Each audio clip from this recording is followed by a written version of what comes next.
Good afternoon, my sparkly friends. I'm just adjusting my other mic here. We are recording. I'm laughing, there's a cat fight. We are recording in two different places. What's going to happen today is that after we post this video, it will stay up for a little bit, or rather this audio recording, and I will let it stay up for a few minutes, it'll be deleted, and then I will post a link to YouTube because the quality tends to go down, and I want you to go to my YouTube. Alright, let's go straight into the stories for today. First, we're going to talk a little bit about pop star Ayumi Hamasaki from Japan, who some of you might know about, who might really like, but some of us aren't into J-pop, so we'll talk a little bit about her. And then the ridiculousness that is Trump's budget plan. His 4.1 trillion budget slashes that tend to affect the people who need money the most. And a big part of that are Medicaid cuts. And tied into that programs, loosely different offices, but are food stamps. So, before we talk about the stories, I want to talk about one of our sponsors, which is ABL Denim. A big shout out to ABL Denim, who has been with me since the beginning, actually. So abldenim.com is an inclusive design business dedicated to providing clothing design solutions for people with disabilities. A little bit of a background about the awesome designer. Her name is Stephanie Alves. She is the founder, CEO, and designer of ABL Denim. And she was inspired to create the company by her brother and stepsister who have developmental disabilities and mobility issues, respectively.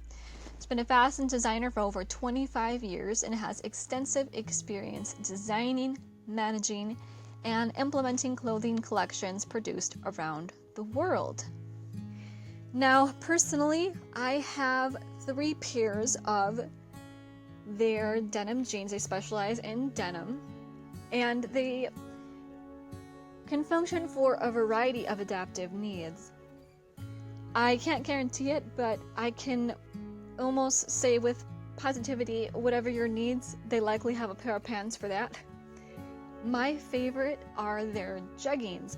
They wear like a pair of skinny jeans. They lay like that, but when you put them on, it just feels just like the ultimate comfort. You don't have to worry about your pants falling down, them getting too saggy, your butt showing, or them squeezing too tightly. I highly suggest them, and at $42 they are a steal.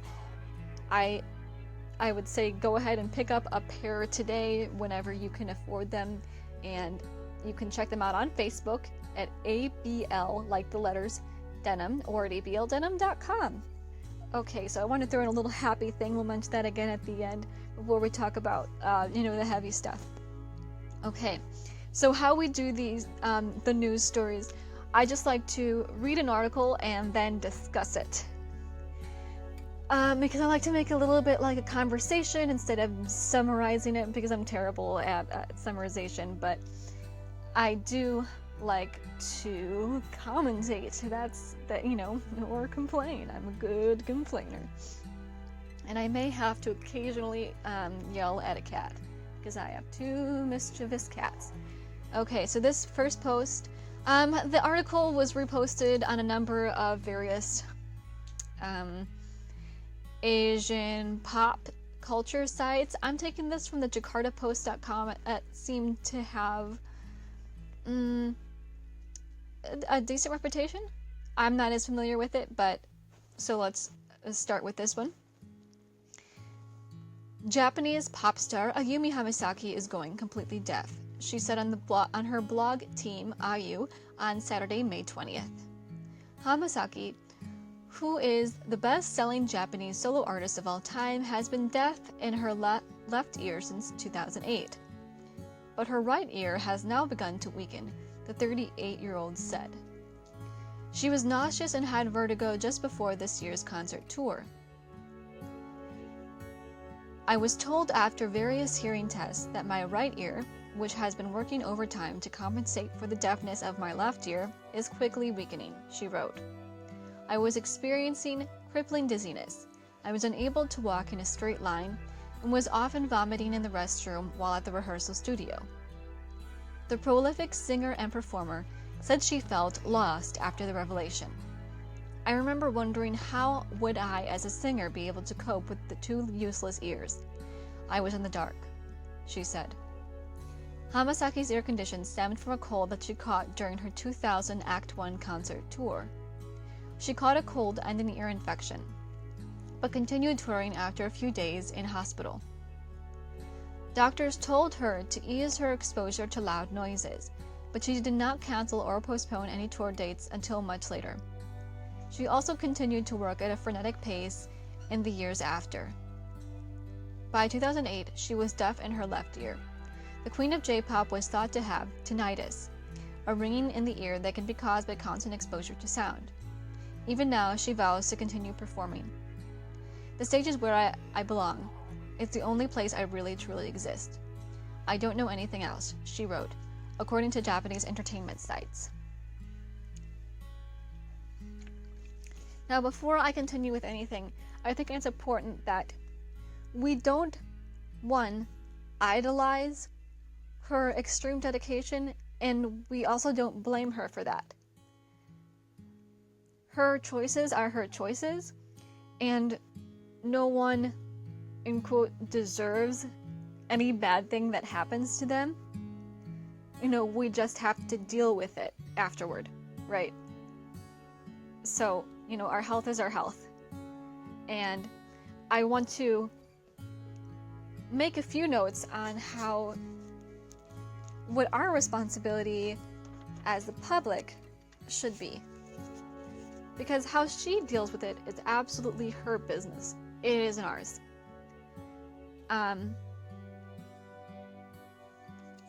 But we can make things easier for her.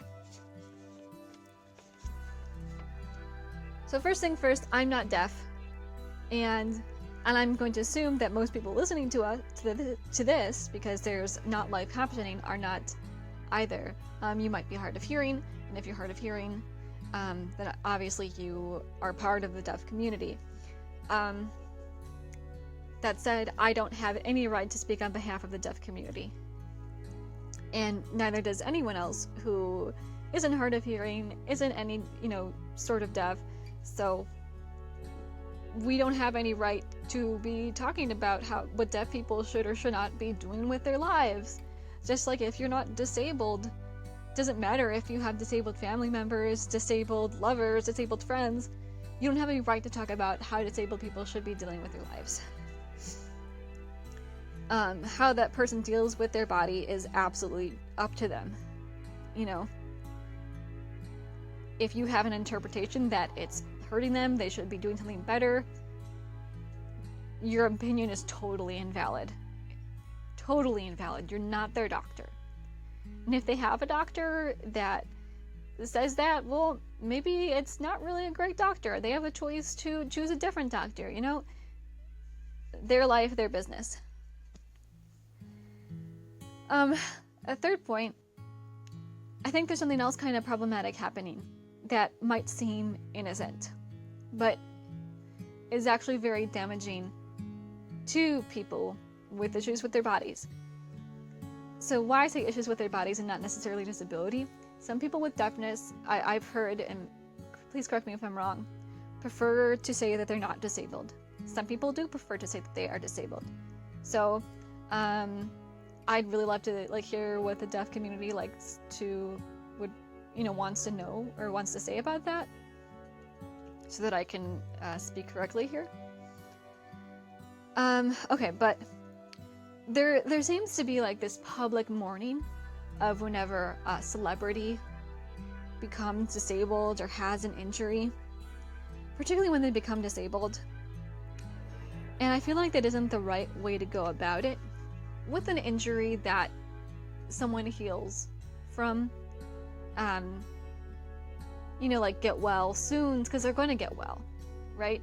But in this case, Ayumi Hamasaki is likely going to be deaf for the rest of her life. And mourning the way that her body is, the way that she is now, is just like, for example, relating it to something that I can only, the best way that I can relate to, which is myself, is like when people come up to me and tell me, oh, I'm so sorry, like when they hear about my disability. It's like, why are you sorry that my body was built the way that it is? Like, that's so insulting, And I think the best thing that, even though like you don't have like quite the same reaction, because yeah, you're just posting something online, you think she might never see it, but eventually this stuff might get back to her, and you don't know what she wants to hear, what she doesn't want to hear, like what the cultural significance is, what her preference is. I think your best route is to, and okay, so she's a pop star. Maybe this doesn't matter quite as much to you, but it should for your disabled friend, your disabled family member, your disabled coworker, right? Your best bet for someone who you meet as disabled since birth, comes into disability, is to just give passive support. So saying things like you're sending them good thoughts, tell them that you're thinking of them. Ask them, is there anything that I could do? Saying that you're sorry for them, or that you're sad that they are the way that they are, those kind of feelings aren't really constructive, and kind of just makes them feel more sad about the way that they are. It doesn't really help them feel good, because the goal is to help them feel better, right?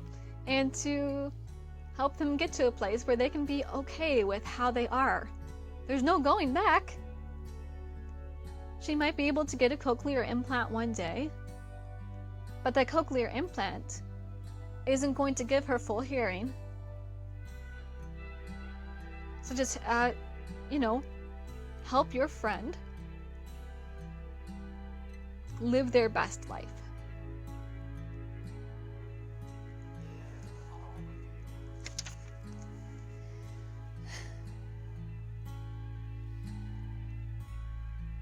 Put yourself in their shoes. So to put myself in a famous musician's shoes, I'm someone who, on a very, very small scale, used to sing professionally. I still sing for fun now. As a singer, if I were to lose my hearing, that would be incredibly difficult. Because I always say that basically singing is like hearing interpretation, right? But you don't lose your ability to use your voice once you go deaf. People still use their voices. There are lots of ways that you can still use your voice and approximate tone. But you have to adapt, and you have to get used to that new way of living. There's going to be a different process from when, if you were born deaf versus you became deaf at different points in your life, just like with physical disability.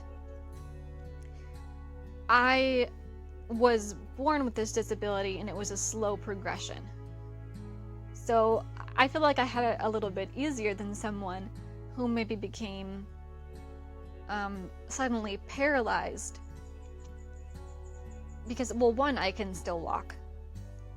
And two, I had a long time to get used to the fact that things weren't gonna be normal for me. Right? So, there's that. And I knew that I was gonna have to adapt to a new way of living. So someone like Ayumi Hamasaki is gonna go through like the stages of grief. she's going to go through denial and anger and depression. And someone in their close family space, like, she might not let a lot of her friends in. Like, maybe, like, one or two of her very closest people, like a spouse, right? And if you have a friend in that position, your relationship might change. The best thing you could do is not cut that person out. And, again, give that passive support.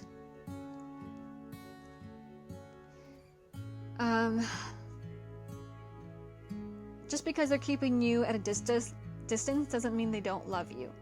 And you just might have to give them an extra love that is different. And get to know their new needs. So, eventually, they might be able to return to whatever their passion is in an adaptive way, but it's gonna, like, singing in Ayumi's case, or music in general, even if it's not singing, for example, through light and through vibration, but it might not be right away. And it still can be just as wonderful, so celebrate that when it happens, but let them take their time. So, that is what I have to say about that for now. And we're going to move on to our next article, which is Trump's $4.1 trillion budget slashes.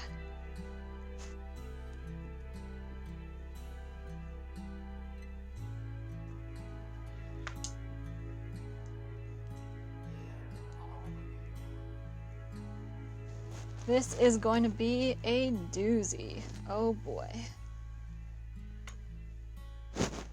I'm just going to adjust a little bit here because I'm sitting on my bed. Living the disabled life. Oh boy. Okay. In case you're wondering, I like to drink tea during these broadcasts. And right now I like to drink it's kind of pretentious sounding tea, but it's by Yogi, and this is honey lavender. Oh, it feels really, really good to drink this. I drink it in like these little ball mason jars, the ones that have a handle, and I put a little lid over it. I highly suggest them. They come in like a pack of 4 for like $8. You buy the lids, and you look pretty hipster when you're using them, but it's a good thing for the environment, and versus like my other $40 way too expensive water bottle, it's great. Okay, the budget cuts. So again, we're gonna read through this article. I'm gonna comment on it. I might get a little bit more angry through this one. I might swear a little bit. Sorry, guys. But we're gonna muddle through it. And for people listening on YouTube, if you notice a change in audio quality, my iPod was low on battery and I had to take out my microphone. So we're just using the iPod microphone now. This article is from St. Louis Post-Dispatch today. President Donald Trump's proposed $4.1 trillion budget slashes safety net programs for the poor, targeting food stamps and Medicaid, while relying on rosy projections about the nation's economic growth to balance the budget within 10 years. Alright, good start. The cuts are part of a budget blueprint of the upcoming fiscal year that amount to a dramatic restructuring of the government, with protection for retirement programs for the elderly, billions of dollars more for the military, and the rest of the government bearing the bulk of the reductions. Sorry, I'm just like processing this for a second. The plan was outlined in White House summary documents, It will be officially released on Tuesday. When was this published? Hold on, May 20. Okay, so the coming Tuesday. The politically perilous cuts to Medicaid, the federal state health care for the poor and disabled. We were actually mentioned, so we don't actually have to just tell people that this is a problem, because sometimes with these programs, we have to say, hey, it's not just the poor, or hey, it's not like we are actually affected by this. The politically perilous cuts to the Medicaid, the federal state health care for the poor and disabled, college loans, food stamps, and federal employee pension benefits guarantee Trump's budget won't go far in Congress, even though Republicans control both the House and the Senate. Those cuts follow a partial plan from March that targeted domestic agency operations and foreign aid that were quickly dismissed by lawmakers. I just have to laugh because it's like, let's make sure that people can't get an education. That poor people can't get an education. That even people in the middle class can't get an education. That people can't eat. I don't think that this government understands who exactly get food stamps. I have to vent about this, and I don't particularly care who gets offended. There are a lot of people in this world who, when you make a conversation about vulnerable populations, they want to refocus it on themselves, and you know exactly who I'm talking about. Vulnerable populations are people like black and brown people, are people like disabled people. I'm not just talking about lower income white families. Lower income white families are not what I'm considering a vulnerable population because they weren't systemically oppressed. Lower income white families still have the ability to make it up in this world. Alright? You can click away now if you don't like to hear that, but you should probably study your history if you disagree.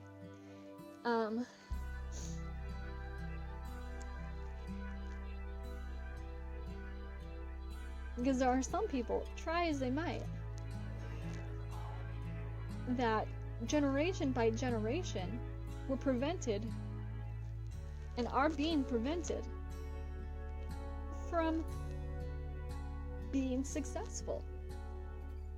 And just looking at this, it's like, it is so clear to me who this government hates. And it certainly is not white people. And it certainly isn't able people. So, moving on. This is a quote. This is going to be a quote by Senator John Cornyn of Texas. I just think it's the prerogative of Congress to make those decisions in consultation with the President. Senator John Cornyn, R. Texas, said as he predicted Medicaid cuts wouldn't survive the Senate. But almost every president's budget proposal that I know of is basically dead on arrival. The plan cuts almost $3.6 trillion from an array of benefit programs and domestic agencies over the coming decade. It assumes Republicans will repeal and replace former President Barack Obama's health care law, known as, in quotes, Obamacare, while reducing Medicaid, eliminating student loan subsidies, sharply slashing food stamps, and cutting $95 billion in the program for highway funds for the states. Oh, this one's a doozy coming up.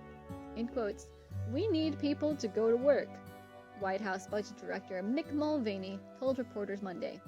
"If you are on food stamps, we need you to go to work. If you are on disability, and you should not be, we need you to go back to work." Now, if you are on disability You know how hard it was to get on disability.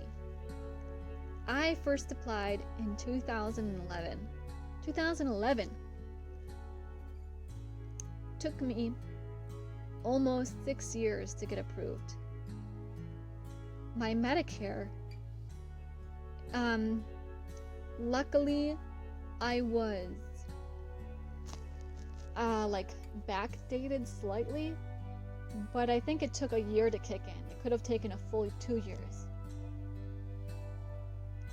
And they don't let everyone get on Medicare even if you have disability, I think. I still don't have a parking placard because they make it so hard at the doctor's office, between the doctor's office and the DMV, to get the ding dang placard. The government makes it incredibly difficult for disabled people to get disability. I have no idea how someone could fake it. No idea. So for them to say, if you're on disability and you should not be, we need you to go back to work, that's hilarious to me. Who the hell are they talking to? And in this economy, if you're on food stamps, we need you to go back to work. Oh yeah, I mean, I'm sure all the people who are on food stamps and are not disabled, looking for a job, wishing they didn't have to live in whatever shithole they're living in, would love to not be on food stamps. Maybe they should go knock on Mick Mulvaney's door, and Mick Mulvaney could find them all jobs, set them up with apartments. For goodness sake. I mean, what an ignorant thing to say. Maybe state and county governments could lift all of the restrictions on housing, like things, what is it, like water lines and electricity, so people could start building tiny homes legally. Because it's not like this is, I have so many qualms. I won't make this a long conversation, but I think such a big solution for a lot of people could be tiny homes. They can be very cheaply built. And a lot of nonprofits are trying to build these tiny homes, and they get them built, but the problem are all the laws surrounding how you can build a home on a piece of property. You tend to have better luck with an RV, but you can't stick an RV anywhere, because it has to be below a certain length. And you tend to need hookups for it, unless your RV is totally off the grid. Right? So now you need a certain amount of solar power because, electronics, where are you gonna get your water? There are so many problems. Waste disposal. So it really comes down to the government. Now, when people have built these tiny homes, the government has seen them and been like, no, you can't have this here, because it violates this and this and this. And it's such utter bullshit. It's utter bullshit. Think of all of the shelters that we could empty. It would be amazing. If you've ever looked up, sorry, I'm going a little bit of a tangent. I'm talking about this more than I said I would. If you've ever looked up like vacant property that you could buy land, there's a decent amount of it. Just saying. Okay. Moving on. There's only 2 paragraphs left. The budget plan reflects the small government views of Mulvaney, a former Tea Party congressman. Trump has so far displayed little interest in budget issues, and the plan is being released while the president is on his first overseas trip. That's right now. He's currently out of the country, to my best knowledge. Trump's plan promises that overhauling the tax code and easing regulations will lift economic growth. Easing regulations like for things like making sure that your fridge is environmentally friendly and toilets and things like that, and a number of other like your heater doesn't violate codes, shit like that. A lot of things will lift economic growth from the lackluster 2.1%. I think that's what they're talking about, or it could be something else. I could be just, that was a very ignorant statement. 2.1% average rate of recent years to sustained annual gains of 3% or better. Higher growth means lower deficits, and Trump's plan folds in more than $2 trillion in unspecified deficit savings over the coming decade from, in quotes, economic feedback to promise balance. Yeah, well, I think that's kind of a load of shit. But, you know, I am no financial expert. This was more a conversation about disability. And in our last episode, we talked about the extreme consequences that occurred when all of the folks in Kentucky were left without disability from that con artist lawyer whose last name was literally Con, spelled C-O-N-N. Now, if this starts happening on a federal level, if people are left without Medicaid, think of all the people whose disabilities just aren't qualified for SSDI, and they can only get SSI. You know, maybe they're only getting a few $100 a month. They live with their parents, or they live on the street, and this is maybe they've got a P.O. box. I don't know. They use their family's address. I don't think you can have a P.O. box, but you can use someone else's address. This is all the money they get.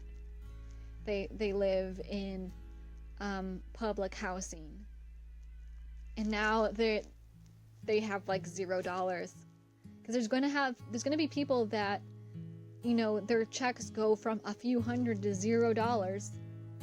They're gonna be homeless. The shelters aren't gonna be able to house them. There's not going to be food for them. People are going to be dying. People are going to be committing suicide. If you are on SSI and SSDI, this is going to affect you too. For example, I get 2 checks. I get mine from SSDI and SSI. Mine has been slowly being cut back. And I don't know what I'm going to do if my SSI just disappears. That's gonna, pardon my language, suck some serious balls. I know that I'll survive, but it's gonna change my lifestyle. So they do say that they think that Congress is gonna reject it, but we also didn't think that Trump was gonna be president. Everyone said, oh, it's not gonna happen, it's not gonna happen. So let's say that the plan is rejected. Well, what kind of amendments are they going to make? How is the Medicaid specifically going to be affected?